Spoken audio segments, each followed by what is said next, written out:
Duddubbee fiidiyoo keenyaa akkamiin tolfanne yookaan istuudiyoo akkamiin ijaarannee fiidiyoo bareeffannee gadhiifan kan jedhamu yaada nama muraasaa barreeffama koomentii gara jalaatti argadhe keessaa har'a kanaan qabadhee isiniif dhiyaadha.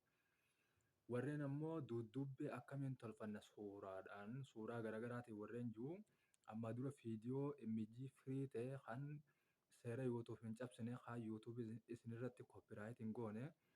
Eessa akka argattanii fi kan hunda barsiiseen ture yuutuub keessa dhaqaa daawwadhaa yuutuub kiyya faayila gara gubbaatti irra gadhooytanii ilaaluu ni dandeessan duddubbee fiidiyoodha kan jedhu. Har'a immoo istuudiyoo akkamiin tolfannaa warra jedhu irratti fuulleeffadheen dhufe. Warra kanaaf ammoo istuudiyoo fiidiyoo tana hamma xumuraatti hogguu dhageeffattan istuudiyoo akka harka keessaniin tolfattan dhibbaan dhibbatti amanamaadha. Obboleeyyiin tiyya kabajamoo assalaamu alaikum warahmatullahi wabarakaatu ashamaa firraa dhiifne kanaafuu fiidiyoo eessatti guutuusaa arganna ni mummurtaa warreen jettan ammoo fiidiyoon agarsiisaan asirra gadhiisa malee fiidiyoo barnootaa guutuutti asirratti waan hin gadi hin dhiifneef warreen fedha qabdan tiiktook gara gubbaa dhayxanii achirraa yuutuubii kiyya seentanii yoo feetan sabiskiraayib yoo feetan fiidiyoo dhageeffattanii teessanii irraa fayyadamtanii deebi'uun mirga keessanii mirga guutuu qabdan waan ta'eef kanaafuu gara yuutuub fiidiyoo guutuu laaluun isinirra haa jiraatu. Osoo gara barumsaatti hin seenne duratti fiidiyoo guutuu tiiktook warra as jalatti barreessitan intanii faayila kiyya gara gubbaatti ni argitan asirratti yuutuub irratti dhoofitanii fiidiyoo guutuu argachuudhaaf asirra hogguu dhuftan fiidiyoo kayyuu kanarratti dhoofitanii asiin fiidiyoo garagaraa waan asirra barsiisee jiru hedduu jira waan ta'eef asirraa hordofuu dandeessan. Asirraa amma duddubbee fiidiyoodhaa kan jiru imijii firii suuraalee garagaraa bakka itti argachuu dandeessan fiidiyoo tana keessa jira daqiiqaa 10 akka asiin biraa baana. Hordoftoota kiyya mee gara barnoota seennu gara barnoota seenuuf fiidiyoo eessa arganna yookaan immoo baagiraawundi waan godhannu yookaan istuudiyoo eessa arganna kayyuu istuudiyoo yuutuub ni seentanii yuutuub bakka sarchii kanarratti giriin iskiriin jettanii barreessitan giriin iskiriin hogguu barreessitan giriin iskiriinii keessa deemtanii keessaa baafattan fakkeenyaaf ammoo istuudiyoo tana yeroo hedduu irratti barsiisaa ture ammoo istuudiyoo tana yeroo hedduu keessatti barsiisaa ture istuudiyoo tana isiin gabbuufattan gara feetaniin gabbuufachuu dandeessan fiidiyoo yuutuub irraa gabbuufachuu isinittiin himu.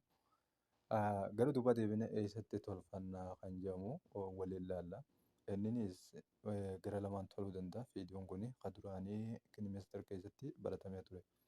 Har'a immoo appilikeeshina biraa tokkoon akkaataa inni itti baratamu isin garsiisa. Kinimaaster keessatti garuu isin dhibuullee ni mala. Kan Kinimaaster keessatti baratamu isa kana. Inni kun amma dura isin garsiisan ture. Garuu immoo saayizii isaa TV kana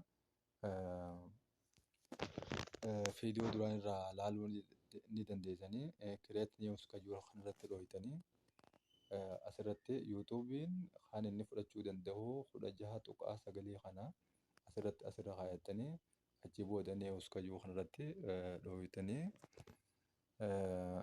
nigisti kayyuu kanarratti dhoofitanii as keessatti hojjechuu dandeessan. Har'a immoo kana isin garsiisuudhaaf fedhan qabu waan hin ta'eef appilikeeshina tokkoon isin garsiisa. Inninis appilikeeshiniin keessatti fiidiyoo tanaa yeroo gabaabaatti itti tolfachuu dandeessan. Kamii kan jedhu isa kana isin garsiisuudha. Kaat kayyuu kana asirratti dhoofnee asirratti hogguu dhoofnee akkanatti hogguu isinii fidee bakka kanarratti niiw piroojeektii kayyuu kanarratti asirratti fiidiyoo kana tolfanna. Amma fakkeenyaaf ammoo istuudiyoo kanaan achi hin buufadhee jira yookaan uummatuun illee suuqandii shanii tana ni argita hin jayyaadha. Amma kun ammoo istuudiyoodha jennu mee abaabota kana yeroo hedduu hogguun irra dalaguu ni argatan jayyaadha hordoftoota biyya. Kanarra dhoofneetuma hogguu inni kana nuu dhufe aadita jettu kanarratti dhoofna. Kaat keessa eega seennee aadita jettu hogguurra dhoofna amma kun baagiraawundii ta'ee jira.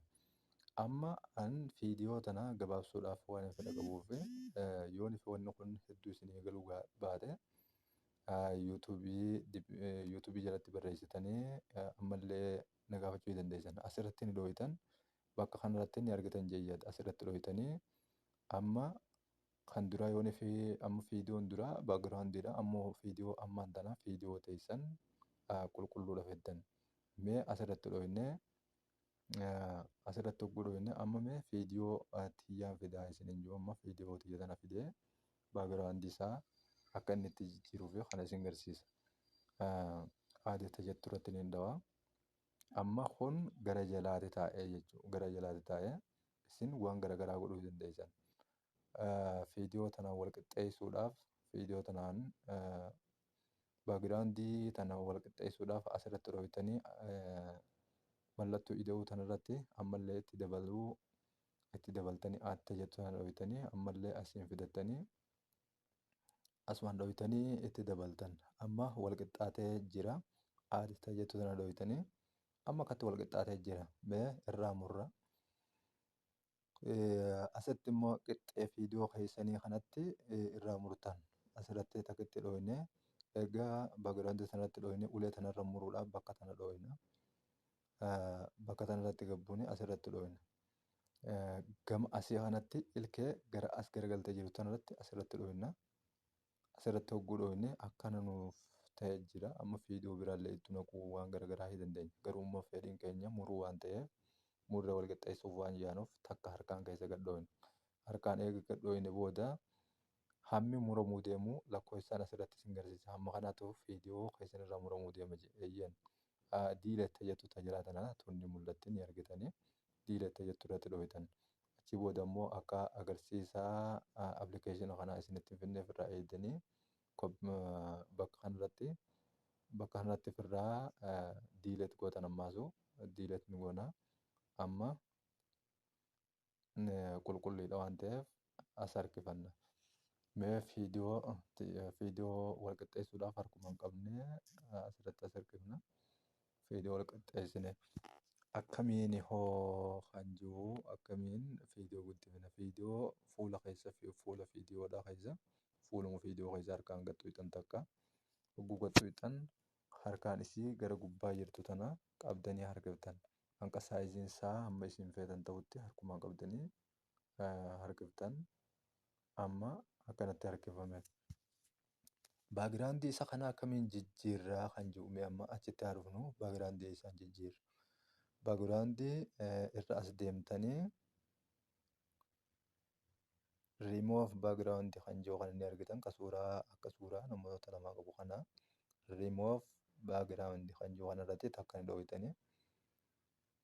Remove baagiraawundii irratti erga dhooytanii booda ifiin irraa haqamee jira jechuudha. Amma viidiyoon hogguu duraa wanni garaagaraa na duuba teessu mana adii keessa taa'u ammaaf amma akdaraa yookaan immoo bifa magariisa duubaatiin argaman argitan jechuudha.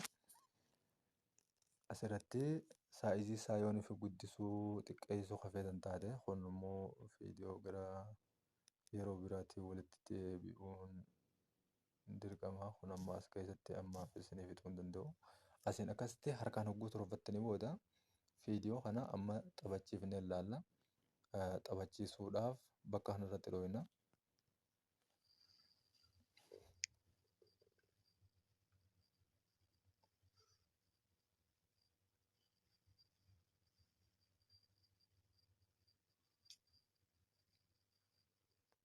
Viidiyoon kun akkatti isiniif taphate jechuudha. Amma maaltu irraa hafe amma waan kana isin xumura isaa hamma xumuraatti isin barsiisuudhaaf yeroon ni dheerata sa'aatu dheerata. Isin waan kanarraa hafee waan isin dhibee kan biraa yoo nuuf jiraatu taate ammallee lama deebitanii naan barreessuu dandeessan. Waan isin itti hanqate achi booda isiniif itti guuta. Bifa kanaan itti dabaltanii asiin maalitti dabaltan asiin baagiraawundii itti dabaltan. Asiin ammoo viidiyoo teessan itti dabaltan bakki itti viidiyoo teessan itti dabaltaniin bakka kana. Bifa kanaan har'a kaapkaatiin akkamiin viidiyoo tolfannaa dudduubee tolfannaa kan jiru viidiyoo gabaabsuudhaaf asittiin rantan asittiin dhaaba. Hordoftoota tiyya kabajamoo warreen viidiyoo kana dhageeffatanii gara xumuraatiin geessan viidiyoo kana itti warreen hulii dalaguuf teessan akka irraa milkooftan abdiin qaba. Garuu immoo viidiyoo tana guddaa geessan hamma tokko laayik sabiskiraayib godhuu hin dagatinaa isiniin jedha. Nagaan naaf tura.